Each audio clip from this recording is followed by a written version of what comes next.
CBSE words में आपका स्वागत है। तो इस वीडियो में हम क्लास 10 इसका जो सब्जेक्ट आपका है कंप्यूटर एप्लीकेशंस, जिसका कोड 165 है, उसका सैम्पल क्वेश्चन पेपर डिस्कस करेंगे फॉर सेशन 2022-23। अब देखो, ये क्वेश्चन पेपर आपका ये 50 मार्क्स का होगा। 2 घंटे का टाइम आपको मिलेगा। जनरल इंस्ट्रक्शंस की बात कर लें तो उसमें 5 सेक्शंस होंगे, ए से ई तक। सारे ही क्वेश्चन कंपलसरी हैं। इंटरनल चॉइसेस आपको दी हुई है, लगभग 30% आपको दिया है। सेक्शन ए की बात करें, यहाँ 12 क्वेश्चन आपको देखने को मिलेंगे, 1 मार्क्स ईच। सेक्शन बी के अंदर 7 वेरी शॉर्ट आंसर क्वेश्चंस होंगे, 2 मार्क्स ईच। सेक्शन सी के अंदर 4 शॉर्ट आंसर क्वेश्चन होंगे, 3 मार्क्स ईच। सेक्शन डी, इसके अंदर एक लॉन्ग आंसर होगा जो कि 4 मार्क्स कैरी करेगा। सेक्शन ई की बात कर ले तो यहाँ पर 2 आपके सोर्स बेस्ड या केस बेस्ड या पैसेज बेस्ड, जो भी कह सकते हो, वो क्वेश्चन होंगे और ये आपके 4 मार्क्स के होंगे। ठीक है, तो सेक्शन ए स्टार्ट करते हैं। पहला क्वेश्चन इसके अंदर है, dash refers to gap between those who have access to technology and those who do not. तो उस गैप को हम क्या कहेंगे कि जिनके पास एक्सेस है टेक्नोलॉजी तक का और जिनके पास नहीं है, उस गैप को हम कहेंगे डिजिटल डिवाइड। भाई डिवाइड हो गया ना, एक लोग के पास टेक्नोलॉजी है, वहाँ तक पहुँच है, और एक ग्रुप है जिसके पास टेक्नोलॉजी के पहुँच नहीं है, तो वो 2 अलग अलग हो गए। तो बी ऑप्शन अगर आप चेक करो तो यूनिटी की बात कर रहा है, दोनों एक नहीं हो रहे बल्कि अलग है। एक के पास टेक्नोलॉजी है, दूसरे के पास नहीं है, तो एक तरह से डिवीजन देखने को मिल रहा है। और कैसा डिवीजन है? डिजिटल है। क्वेश्चन नंबर 2 है, इसमें से कौन सा एग्जाम्पल है ई गवर्नेंस वेबसाइट का? तो यहाँ पर इलेक्ट्रॉनिक मीडियम से गवर्नेंस यानी सरकार चलाने की बात हो रही है, सरकारी मामले की बात हो रही है, तो भाई अमेजन हो नहीं सकता, ये ऑप्शन एलिमिनेट हो गया। ब्रेंडली भी नहीं हो सकता। अब आपके सामने बी और सी 2 ऑप्शन आते हैं। सीबीएसई ये भी एक गवर्नमेंट बॉडी है, लेकिन प्योरली गवर्नमेंट नहीं है, कि पूरा सरकार का पार्ट नहीं है, इसलिए इसका सी ऑप्शन सही होगा। india.gov.in ये एक ई गवर्नेंस वेबसाइट है। ठीक है, थर्ड वाले क्वेश्चन की बात कर ले, which of the following is not an e commerce website. E commerce website क्या होती है? जहां पर बाइंग और सेलिंग इंटरनेट के मीडियम से होता है। तो आपको बताना है कौन सा ई कॉमर्स वेबसाइट नहीं है। भाई स्नैपडील तो है, यहाँ पर खरीदते बेचते हैं, अमेजन भी है, मिंत्रा भी है। दीक्षा आपका जो है वो ई कॉमर्स वेबसाइट नहीं है, बल्कि एक ई लर्निंग प्लेटफॉर्म है, तो सी ऑप्शन इसका सही होगा। Diksha stands for digital infrastructure for knowledge sharing. Question number 4, which protocol is use to send an email over a network. तो ईमेल के लिए कौन सा यूज होता है आपका? SMTP, जिसका फुल फॉर्म होता है सिंपल मेल ट्रांसफर प्रोटोकॉल। तो यहाँ देख सकते हो मेल ट्रांसफर की बात हो रही है, तो इसका ए ऑप्शन सही होगा। क्वेश्चन नंबर 5 की बात कर लें, choose the most appropriate statement for MMS। भाई MMS का फुल फॉर्म क्या होता है? Multimedia messaging services. तो देख सकते हो ये किस काम आएगा? सेंडिंग मल्टीमीडिया कंटेंट, तो इसका डी ऑप्शन सही होगा। 6 वाले की बात कर लें, collection of hyperlink documents available on internet is known as. तो इसे हम क्या कहते हैं? बहुत सिंपल है, इसे हम वेबसाइट कहते हैं। ए ऑप्शन इसका सही होगा।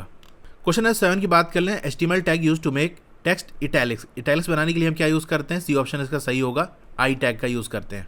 क्वेश्चन नंबर 8 की बात कर लें, what type of CSS is the following code snippet. अब इस कोड में देखोगे यहाँ पर H1 लिखा है और यहाँ पर स्टाइल अप्लाई की जा रही है, कलर ब्लू। यानी जो स्टाइल अप्लाई की जा रही है वो सिर्फ एक लाइन में अप्लाई की जा रही है, एक हेडिंग में अप्लाई की जा रही है।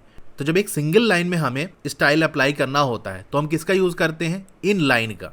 एक लाइन के अंदर इन लाइन, इस तरह समझ सकते हो। और अगर हमको ऐसा करना हो कि उस वेब पेज के अंदर जितने भी टैग हैं सब में हमें स्टाइल अप्लाई करना है, तो उसके लिए हमें क्या यूज करना पड़ता है? इंटरनल यूज करना पड़ता है। उसमें हम क्या करते हैं? फिर ऐसे लिखते हैं, स्टाइल लगा, उसके नीचे जो भी CSS अप्लाई करना होता है वो, और उसके बाद इसे क्लोज भी करते हैं हम। इस तरह से हमारा ये इंटरनल में होता है। और एक्सटर्नल की बात कर लें, नाम से ही लग रहा है एक्सटर्नल, बाहर से हम यानी एक अलग से हम CSS फाइल बनाते हैं, फिर उसे हम उसमें HTML में लिंक कर देते हैं। ये तब ज़्यादा यूज़फुल होता है जब एक से ज़्यादा वेब पेज हमारे पास होते हैं, तो फिर हम एक अलग से CSS फाइल बना लेते हैं और उसका फिर उसे लिंक कर लेते हैं। बार बार हमें कॉपी पेस्ट नहीं करना पड़ता। मान लो अगर 10 वेब पेज हैं तो 10 के लिए हमें कॉपी पेस्ट नहीं करना पड़ेगा, बस एक CSS फाइल बनाई और उसे लिंक कर दिया, तो ये एक्सटर्नल के अंदर होता है। तो यहाँ देख सकते हो सिर्फ एक लाइन में बात कर रहा है, तो उसे बी ऑप्शन सही होगा, इन लाइन। ये तीनों मैंने समझा दिया कि मान लो एग्जाम में कुछ और आ सकता है। 9 वाले की बात कर लें, कौन सा टैग यूज़ किया जाता है to provide line break. Line break के लिए BR यूज़ करते हैं, बी ऑप्शन इसका सही होगा। क्वेश्चन नंबर 10 की बात कर लें, the attributes of image tag use to specify location of an images. तो जब लोकेशन की बात करें, यानी यहाँ पर इमेज की लोकेशन को स्पेसिफाई करेगा, इमेज आपको दिखेगी, तो जो इमेज दिखती है तो फिर किसकी बात होती है? SRC की बात होती है, यानी बी ऑप्शन सही होगा। अगर इमेज की जगह टेक्स्ट सिर्फ दिख रहा है, यानी आपको उस इमेज की जगह कोई टेक्स्ट है उसका नाम देना है, यानी वहाँ पर इमेज आपको नहीं दिखेगी, टेक्स्ट दिखेगा, तो वो किस में होता है आपको, वहाँ पर आप ALT का यूज़ करते हो। ALT मतलब अल्टरनेट टेक्स्ट फॉर इमेज। तो यहाँ पर इमेज लोकेशन की बात कर रहा है तो B ऑप्शन इसका सही होगा, SRC। अब यहाँ पर कुछ असर्शन रीजन बेस्ड क्वेश्चन है, यानी 11 और 12 वाला, उसको हम देख लेते हैं। 11 में क्या कह रहा है कि HTML is a markup language. बात सही है, हाइपरटेक्स्ट मार्कअप लैंग्वेज। रीजन में क्या लिखा है, HTML is use to structure और format text with the help of predefined tags. तो ये भी बात सही है। तो A भी सही, R भी सही। R में जो बात लिखी वो A वाली बात का एक्सप्लेनेशन है, यानी अगर पूछा जाए कि HTML मार्कअप लैंग्वेज क्यों है तो आप यही रीज़न दोगे, क्योंकि इसको हम यूज़ करते हैं यूज टू स्ट्रक्चर और format text with the help of predefined tags. हमारे प्री डिफाइंड टैग्स होते हैं, उन्हीं का यूज़ हम करते हैं। तो इसका A ऑप्शन सही होगा कि A और R दोनों ही सही है, और जो R है वो करेक्ट एक्सप्लेनेशन है A का। ठीक है, क्वेश्चन नंबर 12 की बात कर लें। इस सेशन में क्या कह रहा है, in HTML tags written in lower case letters और upper case letter are treated as same. तो बात सही है, चाहे अपर केस में लिखो चाहे लोअर केस में लिखो, यानी चाहे आप ऐसे स्मॉल में लिखो चाहे कैपिटल में लिखो, बात सही है। रीजन में क्या कह रहा है, HTML is a case sensitive language. Case sensitive language नहीं है। केस सेंसिटिव में क्या होता है, वहाँ पर ये A अलग होता है और ये A अलग होता है, तो वहाँ लोअर केस लेटर और अपर केस लेटर अलग अलग होते हैं, सेम नहीं होते, यानी R वाली बात गलत है।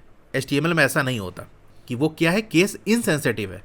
तो A सही, R गलत, कौन सा ऑप्शन होगा, A ट्रू, R फॉल्स। तो C ऑप्शन इसका सही होगा। यहाँ अगर आपका सेक्शन A कंप्लीट हो जाता है, अगर आप कहोगे तो आगे के सेक्शंस की वीडियो भी मैं अपलोड कर दूंगा। बाकी ये जो सैम्पल पेपर है और इसकी जो मार्किंग स्कीम है, यानी जो उसके आंसर्स हैं, उसकी PDF मैं अपने टेलीग्राम ग्रुप पे शेयर कर दूंगा। टेलीग्राम ग्रुप का लिंक आपको इस वीडियो के डिस्क्रिप्शन में मिल जाएगा, नहीं तो आप टेलीग्राम पे जाकर सिंपल सर्च कर सकते हो CBSE वर्ड्स, ये सर्च कर लोगे तो वहाँ आ जाएगा। ठीक है, वहाँ से डाउनलोड करके आप देख सकते हो। तो आपको वीडियो कैसी लगी कमेंट करके ज़रूर बताइए। अच्छी लगी हो तो लाइक करिए, और अगर आप चैनल पर नए हैं तो सब्सक्राइब ज़रूर करिए। उसके बगल में एक बेल का आइकन होगा, उसको दबा के ऑल पे क्लिक कर देंगे तो जब भी नई वीडियो आएगी आपको मैसेज आ जाएगा। मिलते हैं फिर अगली वीडियो में। Thank you.